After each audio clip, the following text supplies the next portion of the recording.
Hello, my name is Dan McPherson, and here is my critical review for my comprehensive portfolio at Fort Hays State. There's four things that I want to talk about when I talk about my critical review.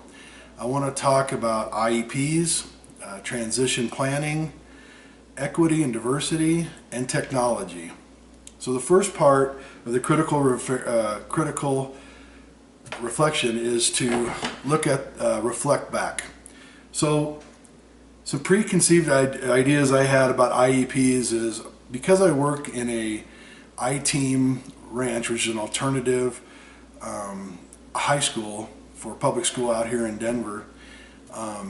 We mainly worked with kids with a lot of social emotional goals because we're trying to get them ready for the working world. So we also looked at like getting them ready for post-secondary also. So we didn't do a lot of learning goals. We were trying to work with their behaviors and work with their disabilities to just get them ready to do the working world.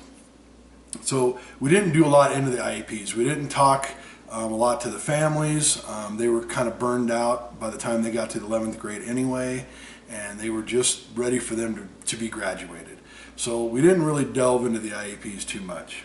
Also with transition planning, we basically just kind of asked them where they were going to go, and then we just kind of wrote that into the IEP as that was their plan.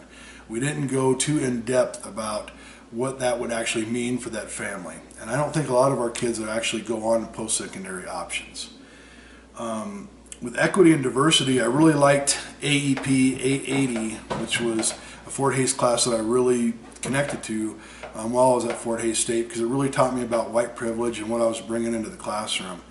We do have a good number of students of color, and I really felt like, it taught me a lot about what kind of preconceptions I was bringing into the classroom and what I needed to do to help my students of color and their families be more successful, because the data was showing that these students aren't getting the same access, and it was something I really wanted to focus on.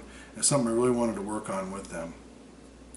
Also, with technology, when I first started the program, we didn't have a lot of technology at our school because, quite frankly, they didn't do well. Students would get on them and they would download viruses, or they would break the computers or pull the keys off or whatever. We didn't have a really good system of monitoring the computers, and we didn't really realize how much more we could be doing with the technology at our school. We had a lot of laptops, and that was about it. But we weren't connecting them with them to have them use them properly. And in the technology class that I had, I really enjoyed learning about all the assistive technologies and all the web-related things that I could be using with these students, especially to get them ready for college or trade schools or whatever. So that's what I was really happy about with that.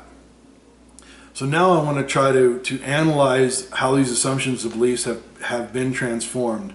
What happened to those, challenge those beliefs and assumptions, what changed?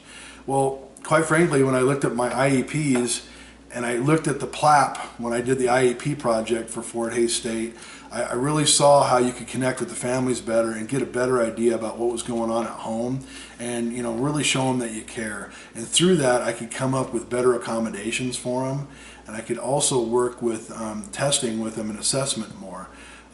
We do a lot of job readiness classes at the school I work at, so we did a lot more assessment, and we worked that into the IEP, and I felt like the IEP was more complete. Especially with the transition planning, because with the IEP we were just saying, hey, this is where you're telling me you're going to go, I'm going to put that in there. But now I'm looking at actually going to colleges around here, going to Community College of Aurora, going to Pickens Technical College, going to Emily Griffith Technical School, and actually touring them and meeting people there. Now I can come back and I can work with these students and their families to explain what the prerequisites are. And I can invite them to meetings, and I can go with them down there, so to really hand them off to a better place so that they can be successful after high school. So I really feel with my transition planning class, that I was really able to take it another step and even help other teachers in the district kind of learn a better system. Me and some other teachers were in a thing called the Transition Cadre, which was really important to helping kids with post-secondary success, and this class really helped me with that.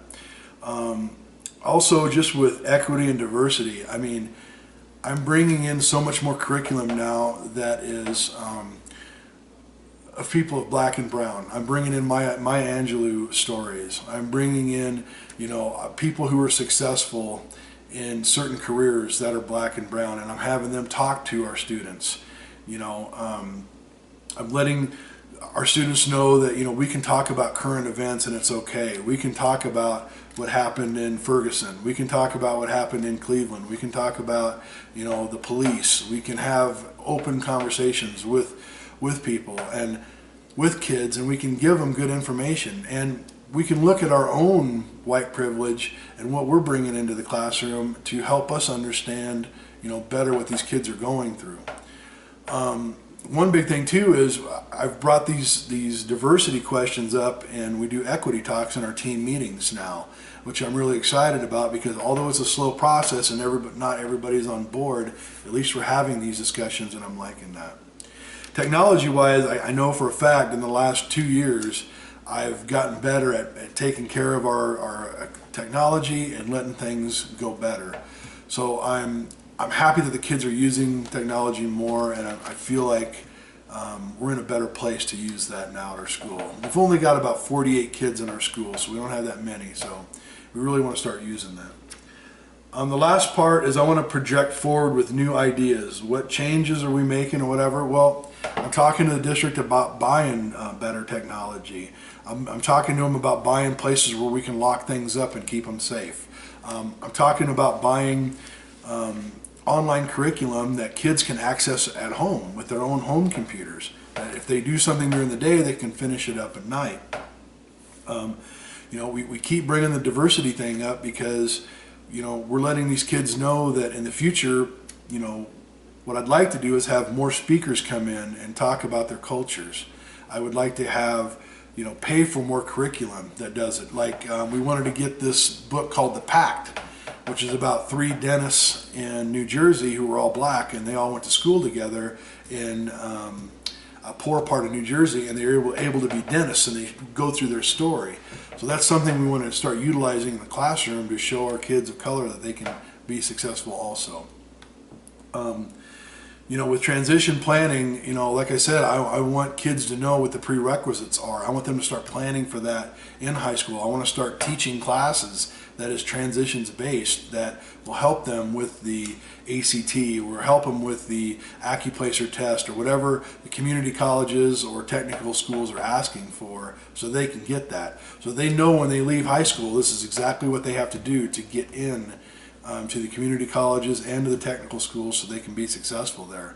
I also want them to know some of the options they have there, like going to a community college of Aurora, let's say, that they have a transition program there, where after 2 years you can transfer to another university and actually finish up at the University of Colorado or the University of Denver, or another school out of state that they might want to go to. So I want to project ahead and try to get kids even more involved with it and have that become part of our curriculum. With the IEP, I want the parents to be a bigger part of it. A lot of times we have parents who work and can't get more involved. I want to see if we can start doing more phone conferences. I want to see if we can maybe use Skype, or maybe use FaceTime or something like that, where we can get to know the parents a little bit better, and they can tell us the struggles they're having at home and what their kids are doing at home and what they think their kids need, because out of anybody, they know best how their student learns, how their kid learns, and we need to know that so that we can put it into the IEP, so that we can write better IEPs. In the future, that's hopefully what we can get to. I'd like to say that I'm very thankful for my master's classes at Fort Hays State. I want to thank all my professors, and I appreciate your time, and I'm very excited to finish up the program, and thank you very much. Thanks.